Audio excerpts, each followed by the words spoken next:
Dobrodošli v oddaji Moja družina. V oddaji se bomo osredotočili na družino kot osnovno celico našega življenja, pri čemer se bomo z našimi gosti, ki prihajajo iz različnih družinskih okolij, poglabljali v njihove vsakdanje izzive, odnose, medgeneracijsko sodelovanje znotraj družine in ostale življenjske izkušnje, ter iz vsake individualne zgodbe skušali s praktičnimi nasveti za vas, dragi gledalci, izpostaviti vse dobro, kar prinaša blagostanje v mojo družino. Moje ime je Peter Sapšak in kot voditelj bom danes govoril z prav posebno gostjo, magistro Katjo Kraškovic. Pozdravljeni, Katja. Pozdravljeni. Katja je izjemna voditeljica na področju izobraževanja in podjetništva v Sloveniji. Kot direktorica in dekanja GEA College, Fakultete za podjetništvo, je odgovorna za usmerjanje fakultete k inovativnim in internacionaliziranim pristopom k študiju podjetništva. Njena vizija vključuje pripravo študentov na globalni trg, kar dosega z uvajanjem mednarodnih programov in sodelovanjem z tujimi institucijami. Katja je diplomirala iz ekonomije s specializacijo na področju financ in si skozi svojo kariero pridobila bogate izkušnje na področju financ, računovodstva in davkov. Preden se je pridružila GEA College, je delala v uglednih podjetjih, kot sta KD Group in Poteza, kjer je prevzemala vodilne vloge in prispevala k njihovemu uspehu. Njena strokovnost in predanost sta ji omogočili hitro napredovanje v karieri. Poleg svojega dela na GEA College je Katja aktivna članica številnih poslovnih združenj, vključno za Gospodarsko zbornico Slovenije in AmCham Slovenija.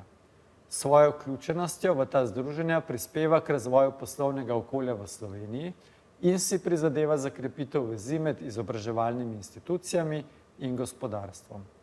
Katja je tudi navdušena nad mentorstvom in se pogosto posveča delu z mladimi podjetniki, ki jih spodbuja k inovativnem razmišljanju in iskanju novih rešitev. Verjame v pomembnost praktičnih izkušenj in si prizadeva, da študentje pridobijo ne samo teoretično znanje, temveč tudi praktične veščine, ki so ključne za uspeh v poslovnem svetu. Midva s Katjo se ne bova pogovarjala samo o njeni karieri, temveč o njeni družini v širšem pomenu besede. Katja, še enkrat lep pozdrav. Mogoče prvo vprašanje, če bi opisali, iz kakšne družine pa vi prihajate? Hvala lepa za vabilo. Ja, danes lahko rečem, da mogoče srednje velike, imam 2 sestre, torej smo 3. Mama pa oče pa v resnici z malo večje, pri očetu so bili 4 bratje in sestre, pri mami 7, tako da imamo veliko sorodnikov. In je to kar lepo. V bistvu je fajn, če imaš neko širšo, ožjo družino in sem vesela, da imam sestre, da nisem sama. No, fajn. Mogoče, če pa bom rekel, pogledava iz premoženjskega statusa, prihajate iz recimo premožnejše, manj premožnejše, srednje premožne družine? Jaz bi rekla tako, da prav nekega hudega pomanjkanja nismo imeli, da bi imeli pa prav veliko, pa tudi ne. Tako da jaz mislim, da je to ravno prava kombinacija za to, da smo lahko povezani, da stopimo skupaj, pa tudi, da smo šli otroci na pravo pot in imeli ta občutek, da je treba nekaj ustvariti in nekaj narediti, da se celo ceni za to, da nekaj imaš. Tako. Da je denar posledica nečesa. Res je. Glede na to, da zelo, bom rekel, vaša kariera se je pol odvila v smer izobraževanja, podjetništva, ampak predvsem izobraževanja. In me tudi zanima, kako so vaši starši, bom rekel, kakšen pomen izobrazbi, formali predvsem, so oni dajali otrokom? Ja, to je bil še tisti čas, ko starši ponavadi niso imeli fakultete, tudi moji ne, oziroma naši. In v bistvu ona dva sta veliko poudarjala, dajte študirati zato, da vam bo boljše.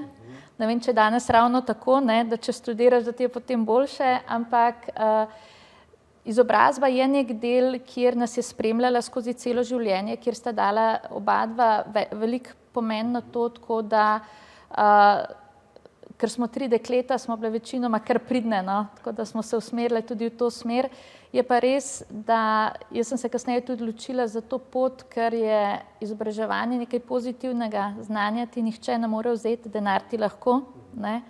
Tako da sem iskala področje, kjer lahko dnevno delujem v pozitivnem okolju. In se mi to zdi neka dobra zadeva, da lahko v resnici pomagaš mladim, tudi starejšim, da v resnici najdejo neko pot ali pa karierno spremembo, kakorkoli, zato da so lahko potem uspešni v svojem življenju. Eden izmed prejšnjih gostov v naših oddajah je prav tako prišel, v bistvu starši so bili iz večjih družin, on pravi, sem imel pa še 3 brate, ne, in so nas v Vevčah klicali 4 gavnerji, ne. A so vas 3 punce tudi, ste imeli kakšen prepoznaven znak? Ne ravno. Je pa res, da jaz sem tretja, sem najmlajša, tako da sem tudi kakšno ušpičila, ne, ali pa mogoče sem večkrat bolj samo svoja, pa sem starše že zverzirala, da sta se navadila, da je bilo večkrat bolj po moje kot po njuno. Katere vrednote oziroma spoznanja, se pravi iz družine od staršev, ste pa prevzeli, ki vas mogoče, ali da ste se poistovetili z njimi, ali pa da jih želite predstaviti naprej? Jaz mislim, da je res pomembno, da v družini so postavljene vrednote, da je ta odnos trden in da starši nekako pokažejo s svojim zgledom, kaj je res pomembno. In glavna vrednota je absolutno delavnost. Ne, pri nas se je vedno delalo, pri nas se je tudi ob sobotah zgodaj vstajalo, ne, in podobno, mogoče celo preveč. Delalo doma? Ali... Na splošno, da je delo vrednota, da je potrebno delati, da ne bomo poležavali. Ne, tako. In zdaj, če v soboto ni bilo službe ali študija, ne, smo potem delali na vrtu, ob hiši, nekaj je bilo pač treba početi. Ne. Tako da ta delavnost je ena taka res ukoreninjena, ali kako naj rečem, potem pa spoštovanje, odgovornost in pa nekako sodelovanje, ne. Treba se pogovarjati, treba je držati skupaj, skupaj smo lahko uspešni. To so neke stvari, ki jih jaz najbolj čutim, da sem jih prevzela od staršev družine. Velikokrat so finance v družini tabu tema, ne? Se pravi med starši in otroci. Zdaj ponavadi, če ni denarja, se ne pogovarja, ali pa so kakšna trenja, ali pa če ga je preveč, pa tudi v bistvu se dostikrat o tem ne pogovarjamo. Kako je bilo v vaši družini? Ali pa ste bili deležni neke finančne izobrazbe? Ali pa... Pri nas se na splošno smo se vedno veliko pogovarjali. Mama je nek tak zagovornik, da je vedno potreben pogovor, da je potrebno poslušanje, razumevanje med seboj.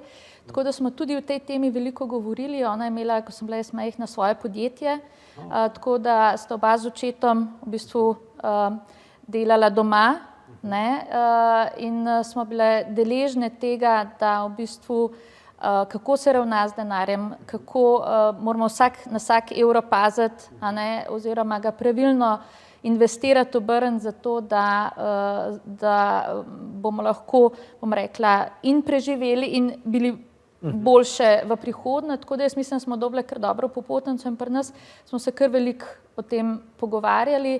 In tudi, če kdaj ni bilo za kakšno stvar, je mama, oče sta vedno razložila in smo to vedno razumeli. In ker je imela svoje podjetje, jaz sem že zelo zgodaj, tudi sestre smo ji začele pri določenih zadevah pomagati, ko smo tudi čez poletje kakšen evro zaslužile, a ne, oziroma tolarje še takrat. Ja, tolarje. Tako da tudi na ta način, a ne, da smo v resnici potem, bom rekla, nekako preko tega nabrali tudi za tiste stvari, ki smo se jih mogoče res želeli, pa se jih mogoče nismo mogli privoščiti. A bi rekli, da so bili starši strogi? Ja, mnogo bolj kot so danes, ne, ali pa mnogo bolj kot smo danes. Ali je to dobro bilo takrat?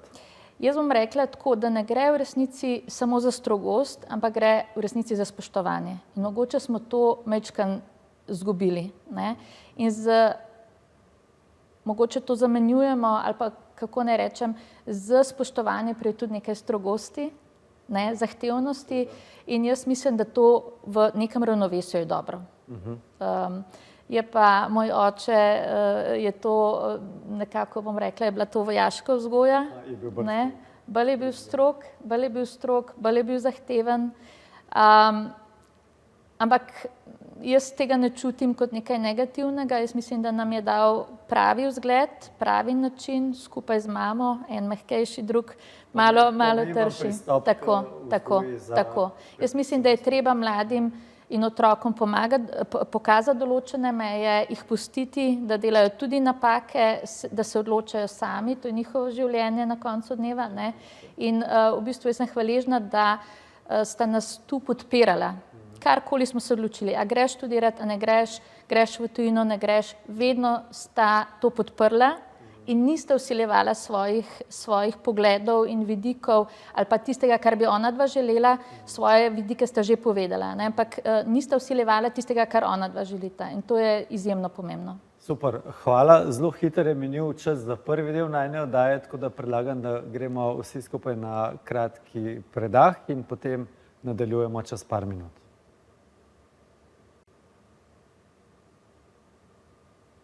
Dobrodošli nazaj v oddaji Moja družina. Danes je z nami prav posebna gostja, magistra Katja Krašovec.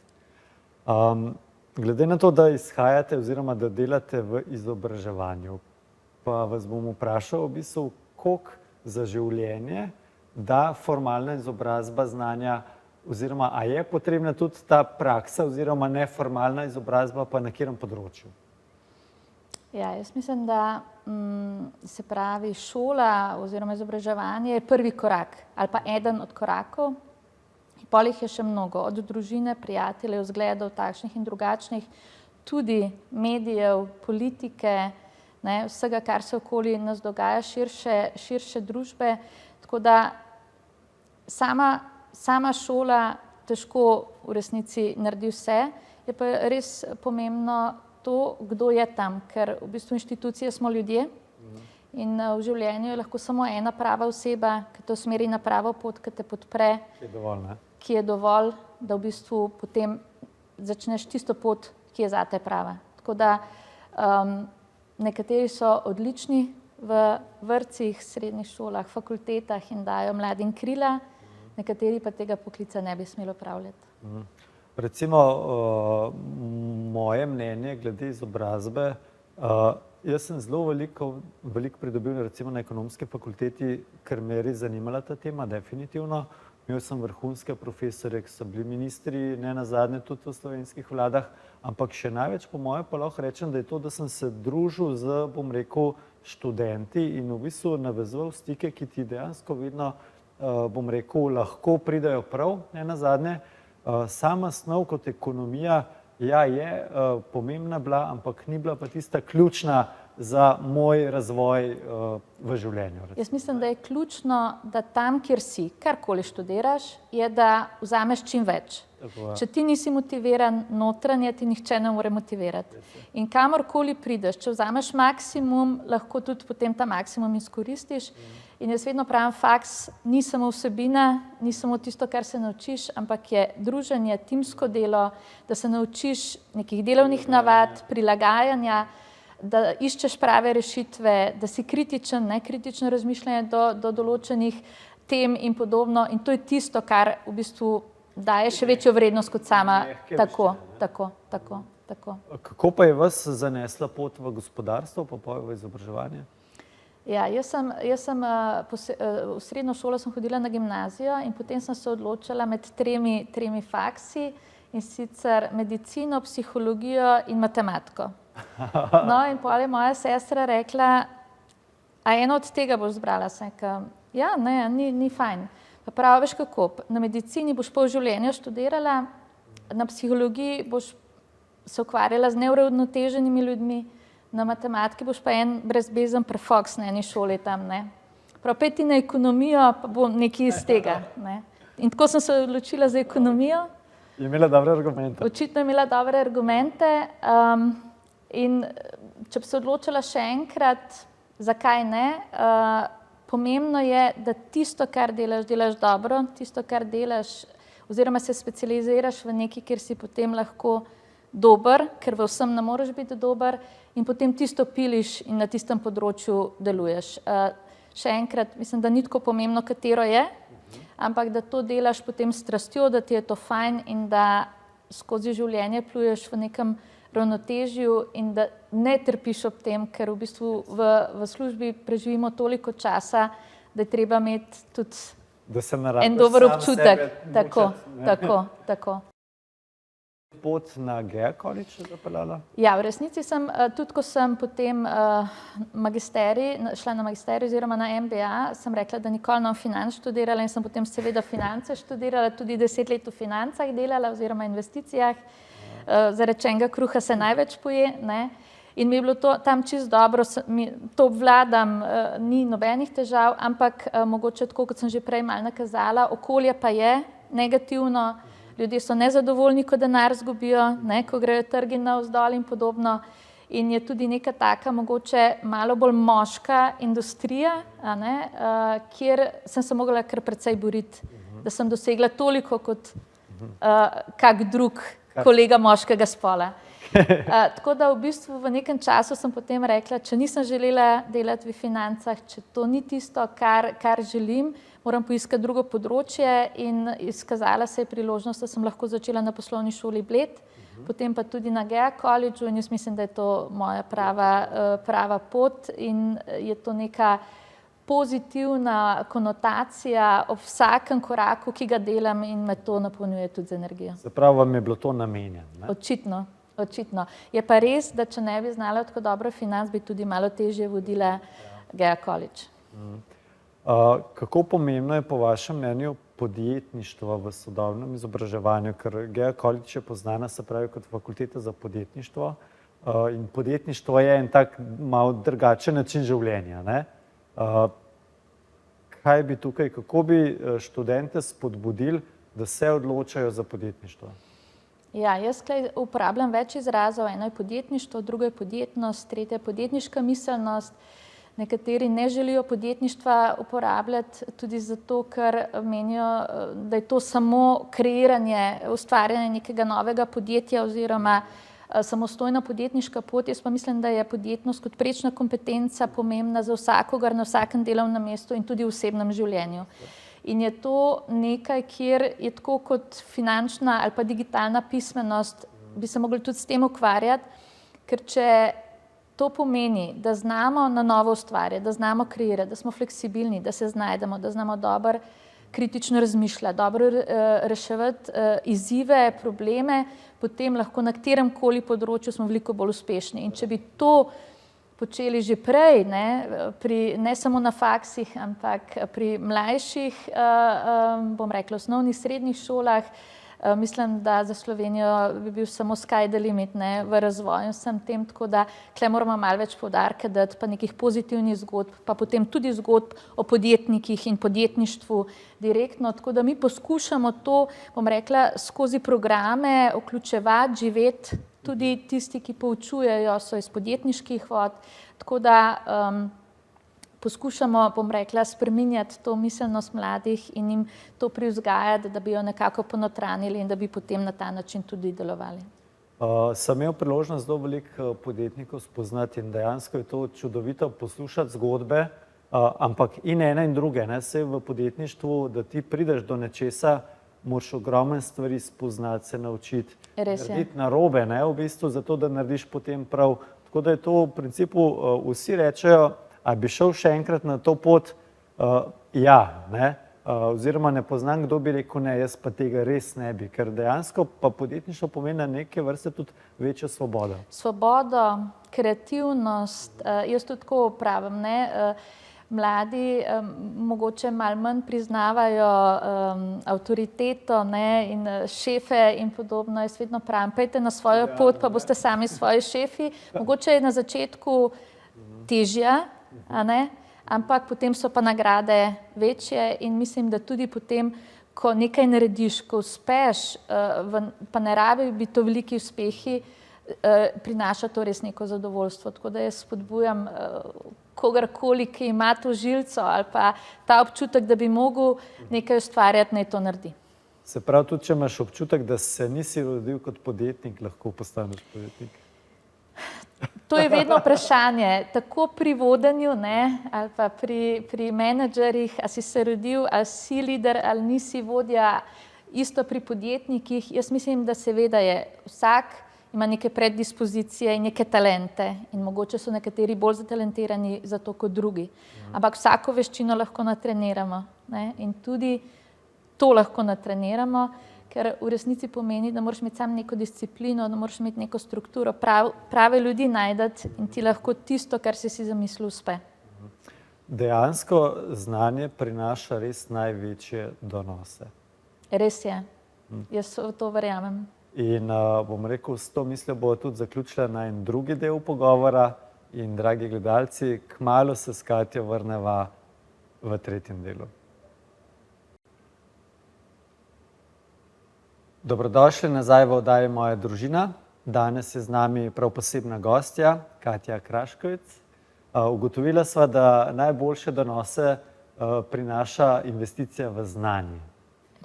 Mene pa zanima, če lahko z gledalci in gledalkami delite nekaj ključnih izzivov, ki ste jih vi v svojem življenju doživeli, pa ki so vas mogoče zaznamovali. Ja, to me večkrat kdo vpraša in na to vprašanje nikoli ne znam odgovoriti. Aha, je vedno drugačne. Ne, ampak to sva se tudi s partnerjem doma pogovarjala in sem rekla, pa daj ti meni pomagi pri tem vprašanju, velikokrat me kdo vpraša, kateri so ključni izzivi in jaz tega ne znam odgovoriti.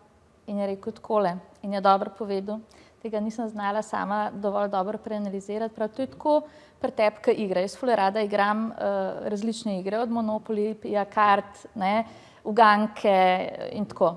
To mi je res tak izziv. Takrat sem najbolj srečna. No, prav to je tako, kot pri igri. Pri igri ti nimaš nobenega pritiska in v resnici igraš lahkotno, z zadovoljstvom in si srečna, prav in tako rešuješ izzive. In zato se jih sploh ne spomniš, ker v bistvu nimaš tega pritiska, tako kot imajo nekateri ljudi.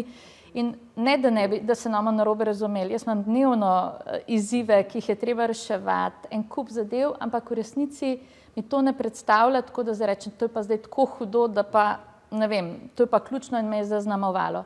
Je pa res, da recimo, a ne, tako kot v primeru dela v financah, sem ugotovila v nekem času, da mogoče me to ne polni, mogoče to ni tisto, kar je moje, in potem pa spremenim. In zato tudi mogoče se potem ne soočam s takimi hujšimi izzivi, kjer bi jaz rekla, da ta je pa tak ključen, ki ga lahko definiram. Tako da jaz sem kar vesela, da je temu tako, ne, ker mogoče lažje, bom rekla, tako. V prvem delu sem pozabil vprašati, kjer vam je bil najboljši učitelj v osnovni šoli? Kaj je poučeval? Da ga recimo najbolj spoštujete, recimo, ne? Profesorica za kemijo. Za kemijo? Ja, zelo je bila stroga, Okay. Zelo je bila načitana, ogromno znanja je imela, meni grejo naravoslovni predmeti dobro in jaz mislim, da se spomniš tistega, ki ti res nekaj da, ki nekaj pusti, ki je strog, ne ki popušča. Tako da, ja. A mislite, da tega zdaj manjka v izobraževanju? Absolutno. In mislim, da smo tudi razvrednotili poklic učitelja.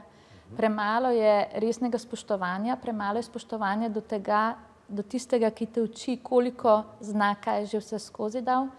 In mislim, da bi mogli to nekako, to vrednoto nazaj vzpostaviti, tako kot za delo. Tudi delo smo razvrednotili. Pa verjamem, da ste optimisti, pa da se bo tako tudi Sem, absolutno. Kako pa kombinirate, ne? Ker v izobraževanju profesorji veliko govorijo, mora se veliko komunicirati, izpraševati, popravljati. Skratka, veliko je te operativne zadeve. Kako to skombinirate poje? Ali ko pridete domov, bom rekel, rabite mir in tišino, ali bom rekel, vas to polni, majčkeno, če delite z nami to? Ja, eno je seveda mir, to absolutno potrebujem in se velikokrat umaknem. Narava mi je pomembna, saj v naravi je mir, a ne, tako da sprehodi, kolesarjenje, tudi zelo rada grem na potovanja, ne, da raziskujem kaj novega, pa motoriranje je nekaj takega, ki je aktivnost, kjer ne moreš zraven razmišljati, ampak se moraš fokusirati in če se fokusiraš na eno aktivnost in nimaš miselnega procesa zadaj, je sprostitev največja. Zanimivo. A radi berete? Ja, zelo. Sem ambasadorka branja, zato na Gea Collegeu tudi tiskamo knjige, kar je že čist pase, nekateri pravijo, tudi na ministrstvu so nam rekli, ja, papirnate knjige. Mislim, da je to poseben kognitivni proces, a ne, če bereš, tako da jaz sem pravim, berte, ni važen kaj, ni nujno poslovne knjige, lahko je leposlovje. Ne digitalno, ampak... S knjigo v roki. Tako da jaz mislim, da je to pomembno. Enkrat sem študentom rekla, da na dopustu preberem v 14 dneh 10 knjig, pa je en študent rekel, zakaj hodim na dopust, da škoda denarja, sem doma na fotelu ležem. Ampak absolutno, ja, je to res, ampak res, branje širi obzorja, popeljete v nek drug svet, sprostite, miselni tok prekine. Mislim, da ima toliko pozitivnih učinkov, da res se treba na to koncentrirati, čeprav smo to malo pozabili kot družba, ampak jaz mislim, da če želimo biti dobri, razviti, inovativni, je branje izjemno pomembno. Imate kakšno favorico, prav najboljšo knjigo oziroma kaj bi kakšno... Poslovno ali leposlovno? Lahko oboje, ki bi priporočili našim gledalcem. Knjig je ogromno, tudi veliko slovenskih, leposlovnih, ampak recimo, če bi poslovno izbrala, bi izbrala Premisli še enkrat od Adama Granta, kjer v resnici govori o tem, da potrebujemo tudi kakšne druge nove kognitivne sposobnosti, pa da tisto, kar smo se naučili, treba pozabiti in mogoče kaj novega se naučiti. To se mi zdi izjemno pomembno. Iz leposlovja pa Pod marmornim nebom, to je zgodba o Tadž Mahalu, recimo perfektna zgodba.